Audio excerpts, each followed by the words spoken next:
Welcome back to Halal English Sports, where we make sports your English classroom. Today we're diving into some post-match commentary from Arsenal's head coach Mikel Arteta, where he discusses the decision-making of referees during the match. So in this video, we will break down what he said, explain key phrases and vocabulary, and understand the emotion behind his words. Let's get started. We'll start from the statement we see on our screen. I was amazed because of how inconsistent decisions can be. This statement was said by Mikel Arteta, and over here we will try to focus on two of the main words. The word amazed here indicates surprise or astonishment. So Mikel Arteta is expressing his shock at the inconsistency of the referee's decision during the match. So what do we mean by the word inconsistent? Over here, the word inconsistent means that the decisions were not uniform or regular. They varied in ways that seemed unfair. Now, how can we use these two words in a sentence? If you've never been in Addis Ababa, you probably are not going to understand this, because this is what the weather looks like in Addis Ababa. You can say, I was amazed by how inconsistent the weather was during our vacation. 1 minute it was sunny, the next it was raining. So you can tell how inconsistent, how irregular the weather is. Now let's move on to the next statement that was said by Mikel Arteta, and that is, in the first half, there were two incidents. Nothing happened. And then, in a critical area, the ball hits Declan Rice. He turns around. He doesn't see the player coming. He touches the ball.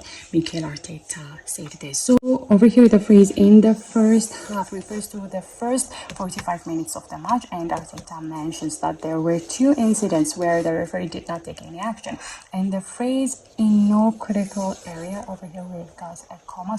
This phrase in no critical area suggests that the part of the field where Arsenal's player Declan Rice touched the ball was not near the goal or a place where it could directly affect the game's outcome.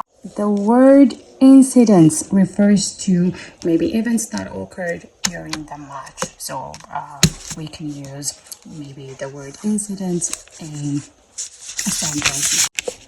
We can say, let's say you were at a meeting. So we will pretend like this was you talking about a meeting. You can say, during the meeting, there were a few incidents, but no decisions were made. A few things that happened, but no decisions were made.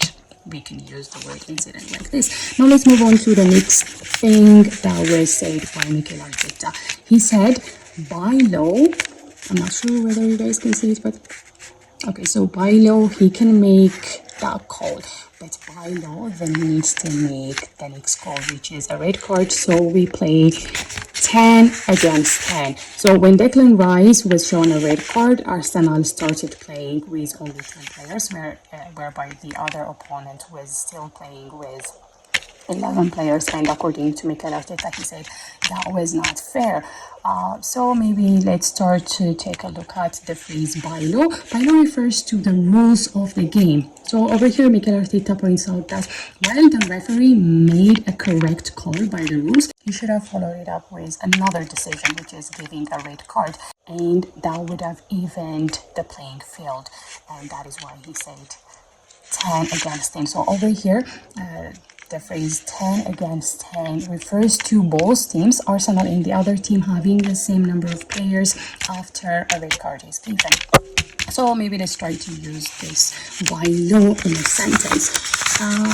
So let's say you have a car and you drive. So there is one thing you should know, that is, by law, drivers, in this case you, drivers must stop at a red light, but by law, they must also yield to pedestrians. So when you see a red light, a red traffic light, you are supposed to stop.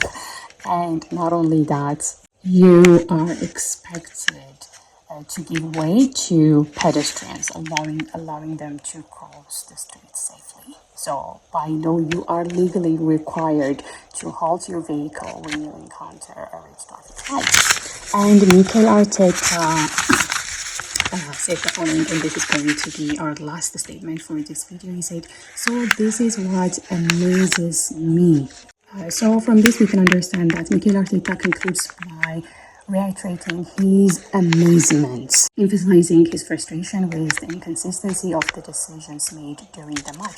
So we can use maybe the phrase, this is what amazes me, in a sentence as follows. You can say, this is what amazes me, the fact that they did not even consider other options.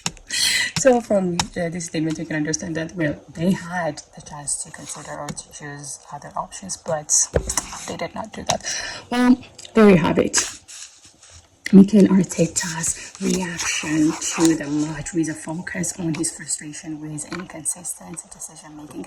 And I want you to remember that learning English with sports commentary not only helps you understand the language better, but also gives you a deeper insight into the emotions and dynamics of the game.